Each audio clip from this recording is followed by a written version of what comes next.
Great. Well, if you could introduce yourselves. Nick. I'm Dom. Jay.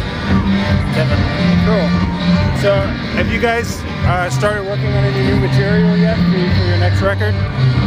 Yes. Is there any kind of hint you can give about the vibe you're going for the next record? Like what direction you're going in? It's pretty different. Yeah. I don't know. I can't really say anything. I don't really know how to describe it, but it's pretty different. That's all I can say. Have you guys been writing on the road, writing a lot of stuff? Yeah, all the time. Yeah. It doesn't really matter where you are. It can happen anywhere. Do you have on the computers? Cool. Do you have an ideal time when you will get it done and get it out? It'll definitely be done by the end of the year, but it always takes ages for the industry to like get things moving with actually, getting it out there. So maybe next year, early next year, I'd say. Cool. So when you guys are touring, do you encounter a lot of misconceptions about being from down under? A lot of things that people assume? Well, yeah, there's the obvious ones. Like us riding kangaroos around. Yeah. But I think we're nicer than we are. They just assume because you're from down. Cool. It seems like there's been a lot of kind of dance rock coming from down under lately. Obviously stuff on your label like Cut Copy and stuff like that. Do you think there's any particular reason for that? Well, I don't know. I'm not really sure what makes it past the Australian shores and what doesn't. Yeah. I think there's been a long tradition of like Australian rock and pub rock and really rock. Yeah.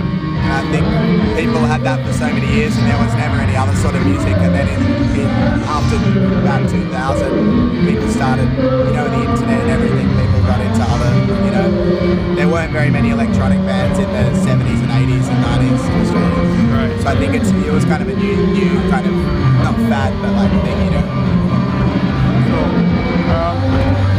What would your fans be most surprised to learn about you? Like what facts about each of you would your fans be completely shocked by? Our lack of drug taking, perhaps.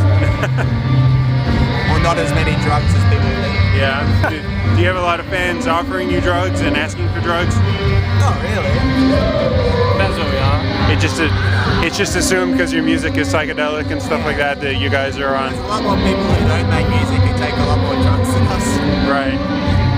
We're just a mob of imbeciles, really.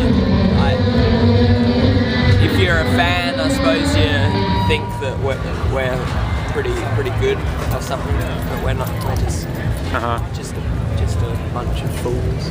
I can't tell if people think we're cool or not, but we're definitely not very cool. Oh, yeah, that's a good one. We're not actually very cool. Like in what ways? You guys like major geeks into like geeky stuff, or? Oh, geeks, just sort of dumb. Just not very cool, really. Just not very cool. Just dummies. You're just not hipsters. You don't go to the hipster parties and. I got some nice skinny maroon pants on. Yeah, I was gonna say you got the skinny pants, so. Yeah. So we're working on a special issue about comedy, and I was curious if you guys had any favorite comedians or favorite comedy shows that you watch on TV or favorite movies that you could talk about. Carl Barron. He's Australian, isn't he? Yeah. The English Office. I like the American one, but the English one's better. The English one. Bill Pryor. Is it Bill Pryor? Richard Pryor. Richard Pryor. Richard Pryor is amazing. Yeah. I'm obsessed with Curb Your Enthusiasm. Oh yeah. I like South Park a lot.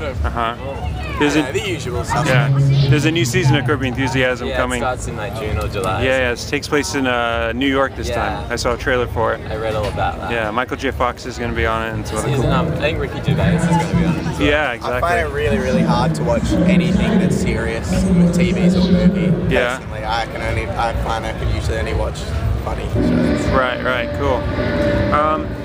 So, when you guys were kids, did you go to festivals in Australia? And what was like the first festival experience like for you guys as fans? I think we all went to this festival called Big Day Out. That was our first one. Yeah, we were pretty young. We were all about like 15 or so when we first went. And Yeah. it was pretty insane. You know, we'd never been in an area that big with that many people that are, you know, that age and that interest and that amount of noise going on everywhere. Yeah. It's pretty overwhelming, I think, definitely. I remember the first festival or gig I ever went to was Big Day Out, and I watched the first band that was on. Like when I got there, was just the Greenhorns. They're an American band. Yeah. And I didn't know how loud rock concerts were, and my ears were ringing, and I'd never had that sense of like really, you know. And now I have it, you know, with they weren't even that loud, you know. It was just like I never felt that before. I was just walking around, and during Iggy Pop later on, it was so loud that I put my paper in my ears. Because I didn't have earplugs. I was like 14 or 15. Yeah, that's cool. I remember when I first had ringing in my ears when I was about 10, I saw James Brown. Whoa. And I was like really freaked out. And my sister, same here. at night I was trying to go to sleep and there was ringing. I was like, what's wrong with me? My sister had to explain it to me because she was older, you know. I'm sure my ears are far worse now, but I never noticed it. Yeah. I damaged one of my ears the other day. It hasn't been the same since. Oh, really? A couple of weeks ago, recording an album with a different band, and I was playing drums. And just after one take, my ears have hurt every time I hear like loud music since then. Kind of worried, but maybe it'll go away. Sorry about that. I think it was his amplifier. It was my amp. My amp is really. Is this a side project you're working on? Well, not really. It's because it's been around since longer than the main than Tame Impala. So like, it's almost like Tame Impala as a side project. What's the name of the other band? Mink Muscle Creek. Okay. Does it have a similar sound, similar vibe? Not really. I mean, yeah, in that we play the same instruments, but it's a lot more fiendish. It's a lot more immature. A lot more. I'm more mature. Have you guys released stuff?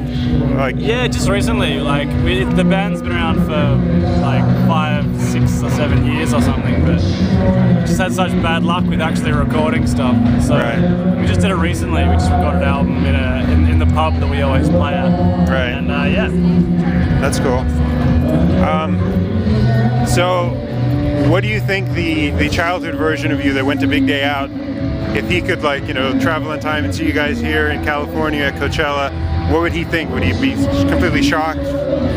If he were to meet us, Yeah, if he was to see us play. If he was to see you guys play and see that you guys had gotten to this place. I think I would like some of the set, and then some of it I'd be like, I wouldn't be too mature. I just like really loud, heavy stuff. Yeah. Some of our set isn't that fast and heavy. You know, I like rock when I was So I would like some of it, some of it I'd be like, where's the rock? Right. I wouldn't even be listening to the music. I'd just be stoked. Right. And I was like up there doing nothing. Cool. All right. Well, last question. Who are you guys excited to see here today? Warpaint for me. Yeah. All the bands playing the same time as us. Oh, right. Yeah. Either at the same time or right before or after us on our stage. Oh, that sucks. Ariel Pink, I've never seen it. It's the same time. But What about you I guys? just wanted. I get to see Warpaint, but I really wanted to see Ariel Pink again, but at the same time as us. Yeah. Sucks ass. It sucks. Yeah, it sucks for us too. But oh well. oh yeah, exactly. It's But I'll be watching you guys. Don't worry. Thanks, bro. Cool. All right. Well, thanks a lot. Thank you.